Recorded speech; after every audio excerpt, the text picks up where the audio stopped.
Джабраил Боков, председатель комитета афганцев, обращается к Зелимхану Евлоеву с просьбой поддержать инициативу общественной организации.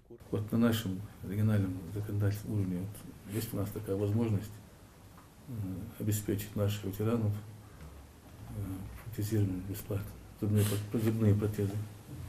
То есть рассмотреть и, если есть такая возможность, принять это местную законность, просмотреть. Значит, источник финансирования надо сперва определить. Ну, этот вопрос вам надо поднимать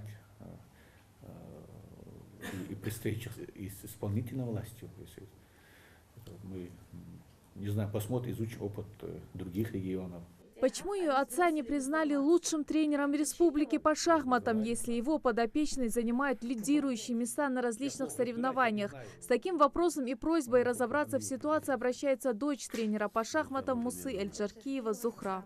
Это единственный тренер республики, у которого 3 финалиста в чемпионате России, которые забрали 3 призовых места.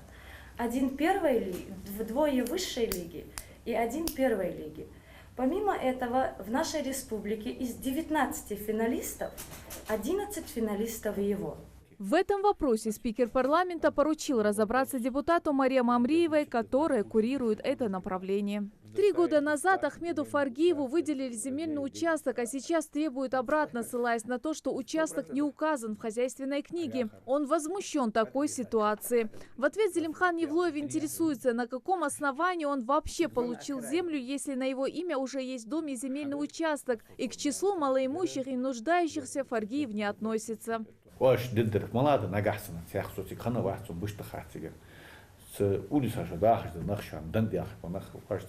Коллективно Бог выберет. Заявление администрации Ели Нагасана, вас лишить права собственности могут только по решению суда. 5-й дом по проспекту Базоркина признан аварийным, утверждает одна из его жительниц Хава Курскиева. Она хочет разобраться, почему ей не оплачивают жилье, ведь она съехала из дома. Правда, в процессе беседы выяснилось, что остальные жильцы до сих пор живут в этом доме. Съехать в дом, который им предлагают в районе 105-го массива, они отказываются.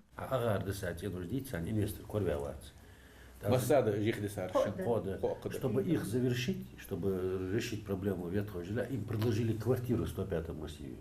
А они не хотят, они как те первые, куда хочешь, вот вся проблема. Не хотят. Ну, просто, здесь с администрацией города вам надо разговаривать.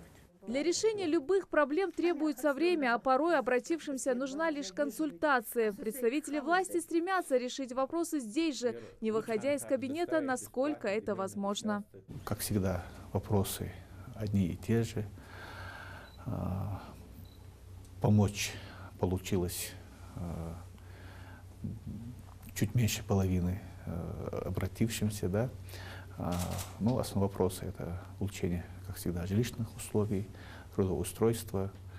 Был сегодня посетитель один по проблеме, связанной с взаимоотношениями с газовой службой.